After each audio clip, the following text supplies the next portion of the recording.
নমস্কার, আমি বিপ্লব কুমার সিনহা। আপনারা দেখছেন বিকে স্পট ফাইল।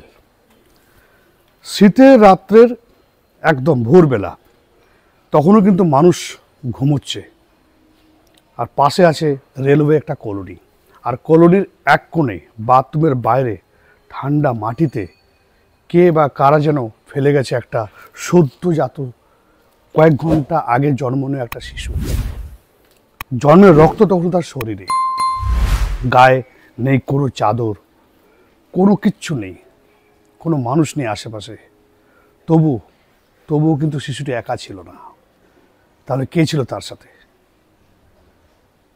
রাস্তায় ফেলে যাওয়া সেই নবজাতককে কুকুর বিড়ালে তো ছিঁড়ে খাওয়ার কথা, কিন্তু ভোরের ঠিক আগেই একদম নিস্তব্ধ সময় চারপাশ, যেটা হলো এটা কিন্তু মানব সভ্যতার ইতিহাসে একটা অনবদ্য কাহিনী বলা হয় না।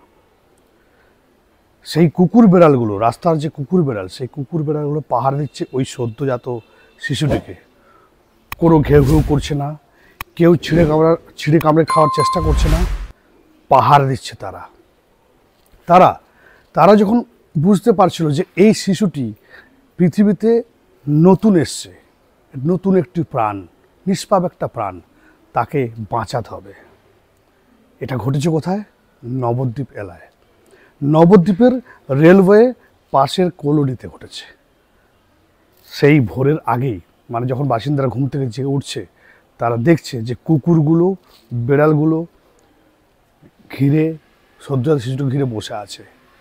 আর ছিল সতর্কতা, কেউ যাতে তাকে হার্ম করতে না পারে। এরকম একটা দৃশ্য যে কোনো মানুষের মন নাড়িয়ে দেবে।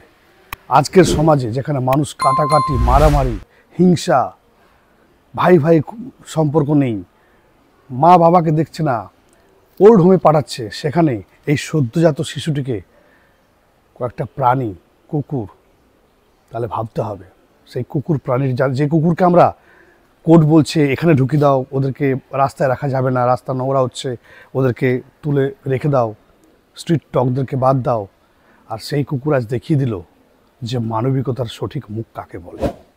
আমরা মানব সভ্যতায় বাস করি, কিন্তু আমাদের মানবিক মুখ দিনের পর দিন ডাউন। আজকে একটা সাধারণ প্রভুত্ববাদী প্রাণী কুকুর, যাকে আমরা বলি, তারা দেখিয়ে দিল যে মানবিকতার মুখ কাকে বলে। দেখতে থাকুন বিকে স্পট ফাইল।